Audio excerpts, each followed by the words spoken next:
En 2009, au Pakistan, il y avait un conflit entre les forces pakistanaises et les combattants talibans qui menaient des activités militaires dans la région frontalière entre l'Afghanistan et le Pakistan.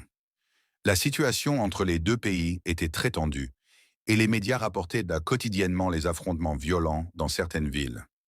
Cependant, le vendredi 26 juin 2009, les journaux et télévisions ont déplacé leur couverture des campagnes militaires pour se concentrer sur une nouvelle plus importante pour les Pakistanais eux-mêmes, la mort de Michael Jackson. Un jour, à une certaine époque, en 1965, une femme nommée Evelyn Libert organisa un défilé de mode pour enfants dans un parc appelé Forest Park, dans l'État de l'Illinois aux États-Unis. Un groupe musical devait jouer lors de cet événement. Par hasard, elle trouva un groupe composé de 5 enfants noirs, tous frères, et leur proposa de se produire lors du défilé. Après avoir accepté, Evelyn réalisa que ce groupe n'avait pas de nom. Elle décida alors de leur donner le nom de Jackson 5. Ce nom allait devenir celui d'un des groupes musicaux les plus importants de l'histoire, dont sortirait une personne qui deviendrait, littéralement, le musicien le plus réussi de tous les temps, Michael Jackson. Aujourd'hui, bien que des personnalités comme Cristiano Ronaldo aient plus de 640 millions d'abonnés sur Instagram, ou encore d'autres stars avec 500 millions d'abonnés, Michael Jackson reste largement populaire selon plusieurs sondages en ligne. Lors de l'annonce de sa mort, Google a cru qu'il y avait une cyberattaque due au nombre massif de recherches sur son décès. Wikipédia et Twitter ont même été momentanément hors service. Michael Jackson est né le 29 août 1958 à Gary, Indiana, États-Unis. Il faisait partie d'une famille artistique où son père Joseph Jackson jouait de la musique. À l'âge de 5 ans, lorsqu'il chantait dans une crèche, ses parents remarquèrent son talent exceptionnel.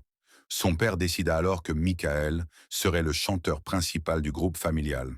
En 1967, le groupe signa son premier contrat avec une petite maison de disques appelée Stilltown Records. Leur première chanson, Big Boy, fut un succès local. En 1968, le groupe signa avec Motown Records, une entreprise majeure dans l'industrie musicale qui représentait principalement des artistes afro-américains. Cette signature marqua un tournant important dans leur carrière. Leur premier succès incluait I Want You Back, 1969, qui atteignit la première place du Billboard Hot 100, et ABC, 1970, qui surpassa même les Beatles en termes de popularité.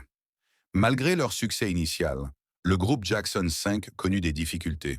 Certains membres souhaitaient en poursuivre des carrières solo, notamment Michael, qui publia son premier album solo, Got to Be There, en 1972. Des tensions apparurent également avec Motown Records concernant les revenus générés par les ventes d'albums. En 1975, le groupe rompit avec Motown et signa avec Epic Records sous le nouveau nom The Jacksons.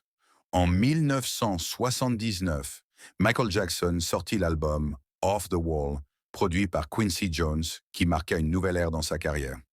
L'album fut un immense succès, vendant plus de 20 millions de copies. Les singles Don't Stop Till You Get Enough et Rock With You dominèrent les charts.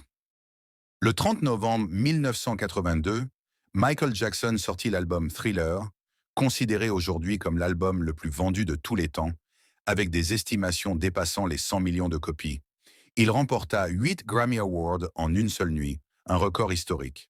Malgré son succès, Michael Jackson ressentait souvent de la solitude, ayant peu d'amis proches.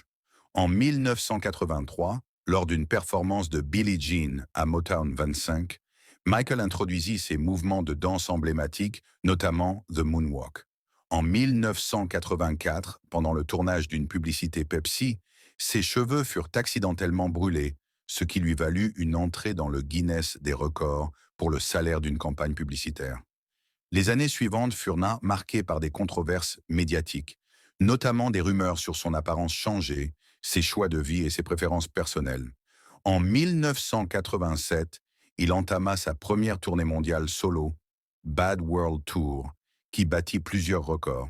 Dans les années 1990, Michael continua de produire des albums à succès comme Dangerous, 1991, et History, 1995. Cependant, il fit face à plusieurs accusations de comportement inapproprié avec des mineurs, ce qui affecta sa réputation. En 1993, il participa à une interview télévisée très regardée avec Oprah Winfrey pour répondre à ces allégations. En 2005, après une longue procédure judiciaire, Michael fut acquitté de toutes les accusations portées contre lui. Cependant, ces événements eurent un impact durable sur sa santé mentale et financière. En 2008, il était au bord de la faillite avant d'annoncer son retour avec une série de concerts intitulée This Is It à Londres. Le 25 juin 2009, Michael Jackson décéda à l'âge de 50 ans suite à une overdose de propofol.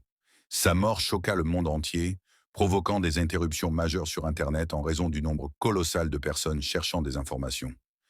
Plusieurs hommages lui furent rendus et ses ventes d'albums explosèrent après sa mort.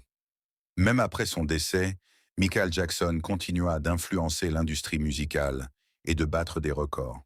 En 2010 et 2014, deux albums posthumes furent publiés, Michael et Escape. Il demeure aujourd'hui une icône mondiale, reconnu comme le roi de la pop et l'artiste le plus influent de l'histoire.